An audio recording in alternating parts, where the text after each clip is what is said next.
problema de criar é que nós achamos que não tinha, nesta região não tinha.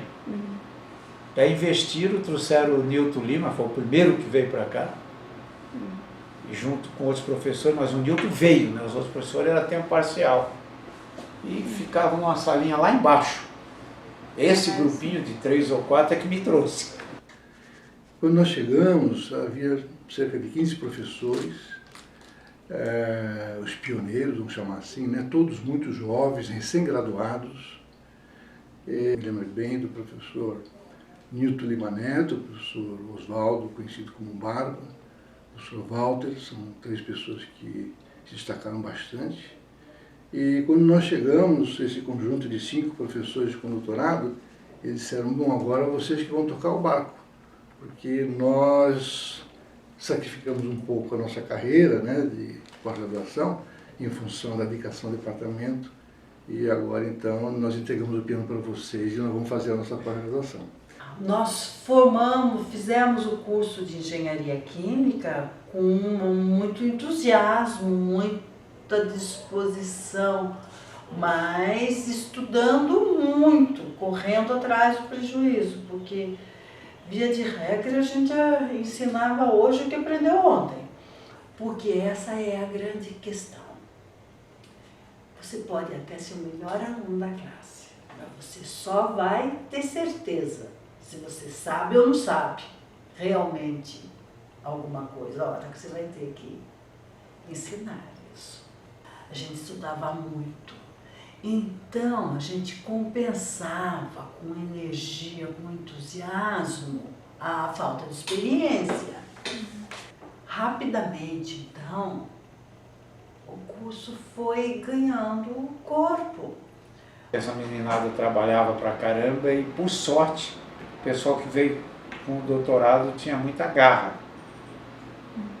Não sei se hoje todo mundo teria a garra que esse grupo inicial teve, porque não tinha nada. Por exemplo, quando eu comecei, eu fui encarregado de montar a pesquisa e depois a pós. Tudo que nós tínhamos para pesquisa, tudo, era equivalente à minha sala aqui. É justamente uma sala que tinha lá no início, que quando chovia entrava água e ninguém queria, e deram aquilo para pesquisa. E hoje vocês conhecem o que tem de pesquisa aí. Não tinha nada, não tinha laboratórios, não tinha equipamentos, estava começando tudo, não tinha. Então a gente tinha que fazer um projeto. Eu fiz um projeto para a Embrapa, pedindo financiamento para a Embrapa para comprar um equipamento para eu poder desenvolver minha tese de mestrado.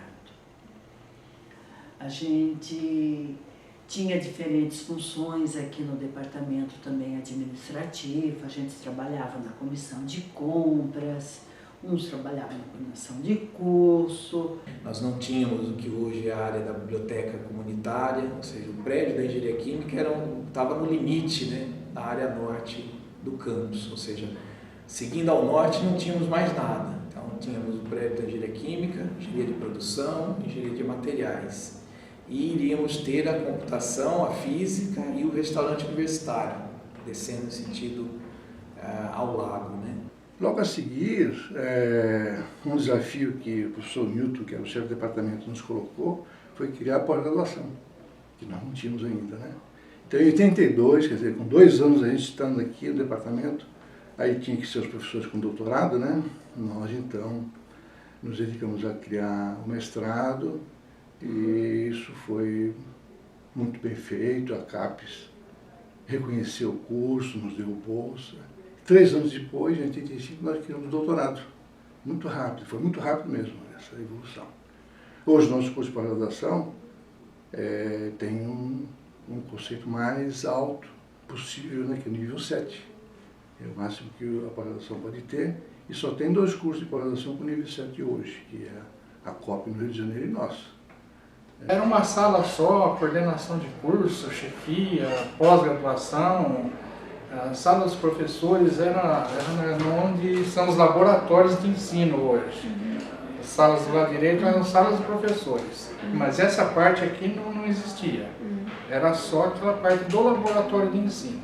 professores também, no início do departamento, eram auxiliares de ensino, poucos tinham mestrado, aí depois eles foram se aperfeiçoando, todos hoje são doutores, né? Então foi melhorando o nível do pessoal docente, né? Eu comecei a trabalhar e como docente já tinha que começar a fazer a pós-graduação. Então já comecei a fazer o mestrado na Poli também. Era uma loucura de vida, porque a gente tinha que fazer, ficar 2 dias por semana aqui, 3 dias por semana em São Paulo, fazendo as disciplinas. Eram disciplinas obrigatórias do mestrado, 3 disciplinas pesadíssimas, FT, reatores e uma ida diária. Sim, a gente ia, tinha uma página por aluno, onde a gente ia registrando as disciplinas que o aluno fez para controlar até a conclusão dele, porque não era automatizado como hoje, né? O aluno recebia o boletim dele todo semestre e ficava com a gente aqui, a gente entregava, então fazia matrícula, tinha até esse controle, né? Quando eu fazia a matrícula do aluno, eu entregava o boletim para ele. A gente ficava sabendo quem veio fazer matrícula e se algum aluno faltou. A gente achava, por exemplo, que Campinas pega outra e até hoje pega outro tipo de população. E São Paulo nem se fala, né? São Paulo, o forte de São Paulo é a cidade de São Paulo. Você vai na Poli que você vê isso. Muitos pais antigamente queriam que viesse para cá porque era pequeno. Acha que o filho vai estar mais protegido. Essa foi a grande sacada nossa. Quando eu entrei na graduação, eu fui do último grupo que tinha uma entrada no vestibular no meio do ano. Então, eram poucas vagas em comparação com o que é hoje. Nós tínhamos, acho que entravam 30 alunos, mas esses, como tinha a FUVEST no fim do ano, muita gente que prestava no meio do ano, tinha sido aprovado, começou o curso, eles acabavam prestando a FUVEST no final do ano e acabavam se deslocando porque iam para lugares mais próximos de suas casas, em regiões mais centrais, São Paulo, Campinas. Todos os professores tiveram uma história muito parecida. Por isso, o DEC teve uma importância muito grande. Por isso que a gente sempre teve uma participação muito efetiva na direção da universidade, no CCT. Era o professor Ernesto na direção de centro, o professor Newton e o professor Barba na reitoria, sempre alguém na Dufiscar. A gente participava do movimento estudantil, daí continuou participando do movimento docente, porque a universidade estava em ebulição, ainda vivíamos tempos de ditadura. Isso, 82, 83, 84, 85, 86, até que conseguimos... Teve a fase do interventor na universidade, o Fora Fé, ocupação de reitoria. Então, toda essa... Enquanto era uma ditadura, o movimento docente lutava contra a ditadura e a gente tinha uma participação muito ativa, né? O Departamento de Engenharia Química sempre deu contribuição muito forte para isso. Uma coisa que se destacava bem no departamento nessa época já, estou falando aqui de 1980, era o início do laboratório didático para ensino na graduação. Isso era muito raro na época. E o nosso departamento sempre se preocupou em tentar colocar para os alunos experiências que pudessem explicar claramente aquilo que é visto em sala de aula.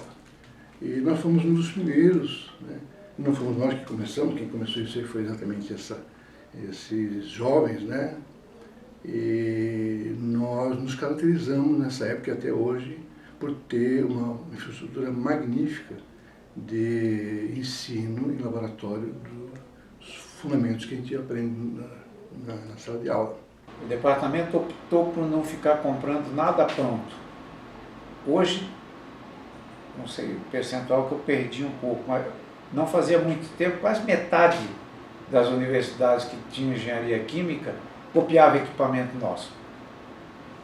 Então a gente optou por montar. E em montando, o departamento ganhou uma vivência muito grande. Nós tínhamos as disciplinas de laboratório, elas eram as do DEC, em geral as práticas eram feitas dentro das disciplinas, não eram disciplinas separadas como são hoje. Então nós tínhamos uma ênfase grande nessas práticas experimentais, porque as práticas, as discussões elas eram feitas em conjunto, no contexto da própria disciplina. O curso foi criado, só para ter o histórico, em 1976, para a criação do curso. Ele passou por uma primeira reformulação curricular em 1980, depois que foi um ajuste simplesmente de número de horas, com algumas disciplinas, alguns conteúdos. Em 84 nós tivemos a segunda reformulação curricular, mas acho que do meu ponto de vista a mais importante, mais profunda que nós tivemos foi a de 1998, que foi o ano que eu ingressei como docente, que foi a reformulação curricular que criou as disciplinas de desenvolvimento de processos químicos 1 e 2, e onde teve-se uma grande encadeamento de disciplinas, onde trouxe a disciplina de balanço de massa para o terceiro semestre, onde nós tivemos o encadeamento de disciplinas que eram de 6 créditos passando a 4, por exemplo, os fenômenos de transporte, operações militares, crianças dos laboratórios, as disciplinas práticas de laboratório.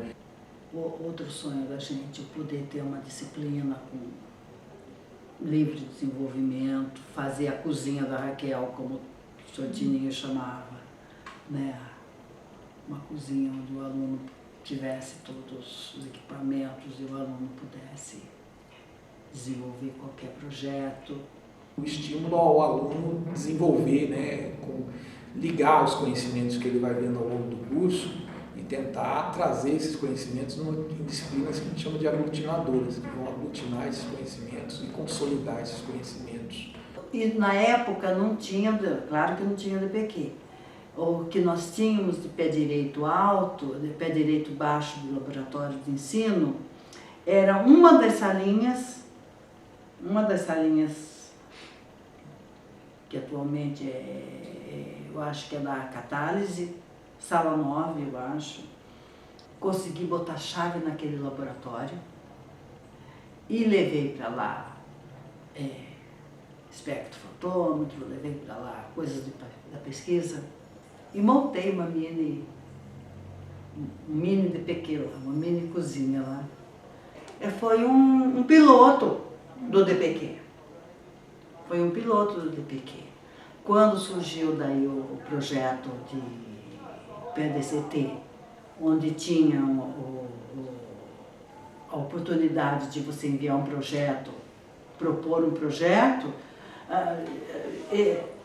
quando a gente foi escrever o projeto, eu já tinha a coisa muito clara de como escrever o projeto, porque eu já tinha um piloto, né, na cabeça. Esse curso aqui da UFSCar, ele sempre se manteve bastante fiel à sua estrutura, vamos dizer, o núcleo rígido do curso, né, as disciplinas fundamentais de formação da área de engenharia química. Né? Então, tanto a estrutura física como o número de alunos, tanto de graduação como de pós-graduação, aumentou muito. Né? Então, isso tem um lado bom, mas, por outro lado, tem os desafios associados em manter o padrão de qualidade e o nível do curso para essa nova situação. O nosso curso procurou e procura hoje ainda formar um profissional competente na área de engenharia química, com sólidos conhecimentos da engenharia química e que é capaz, né, de atuar nos mais diversos campos. O preparo que vocês, alunos nossos, têm em disciplinas, em conteúdo, para mim é proporcional e igual às dos grandes centros. Grande não só em Brasil, grande centro. Agora, a desenvoltura com que vocês apresentam as coisas, para mim é fora de série. Eu nunca vi um aluno daqui chegar em TG e não dar um bom seminário. Nunca vi. Às vezes o aluno nem sabe direito o que está falando, mas fala muito bem.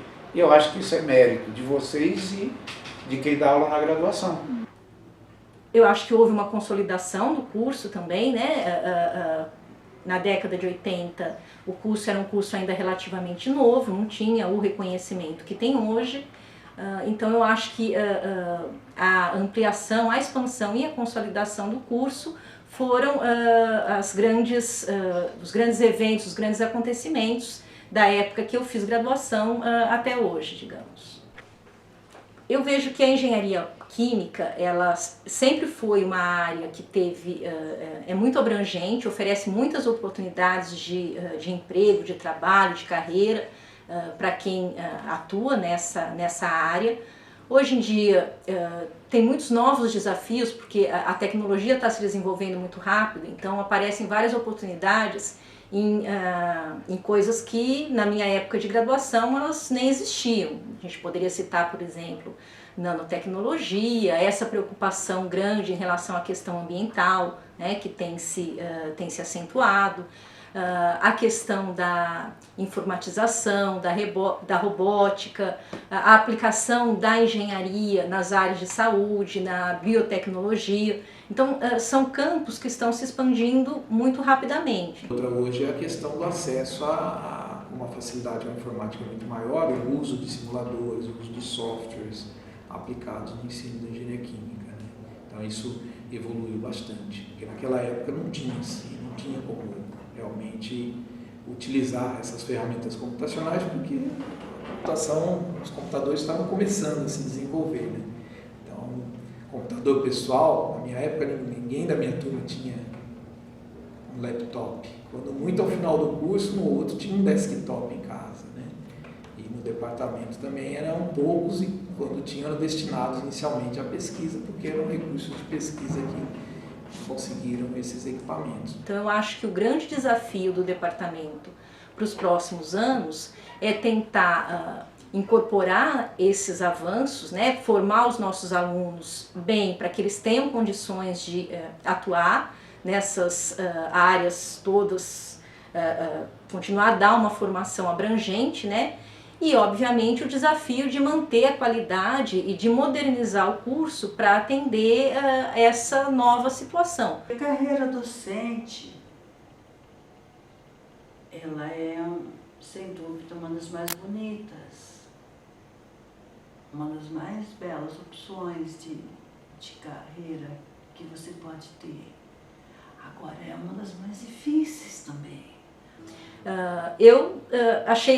Sempre achei, né, ensinar uma atividade bastante interessante. Eu acho que a gente aprende muito na medida que a gente tenta ensinar. E uma das coisas boas da profissão é que nós estamos sempre em contato com pessoas jovens, com novas visões. Então a gente é obrigado, né, por dever de ofício, a se atualizar, a tentar acompanhar. Não é impossível você ser medíocre e estar na carreira docente, mas você vai ficar assustado o tempo todo, porque você está o tempo todo sendo desafiado, porque aqui não é repetitivo. Essa que é a diferença, porque as pessoas mudam, porque o conhecimento avança. Você não pode parar. É uma liberdade justamente para você poder crescer. Não é uma liberdade para você se acomodar. Hoje em dia, acho que nós temos entre 12 e 17 doutores novos. Mas eles não são crianças, já são doutores. Naquele tempo era 17 garotos recém-formados. Então morava em república. O enlace foi muito fácil. Hoje não é fácil. Hoje em dia você já tem pessoas estruturadas que querem ter independência. A gente não tinha independência. O departamento votava, tinha que fazer, todo mundo tinha que fazer. Não tinha. Hoje eu duvido que alguém me faça fazer algo que eu não queira. Quando eu vim para cá, eu fiz muita coisa que eu não queria. Então, essa maneira de atuar fez com que a gente fizesse um departamento, para mim, fora de escala. Fora de escala.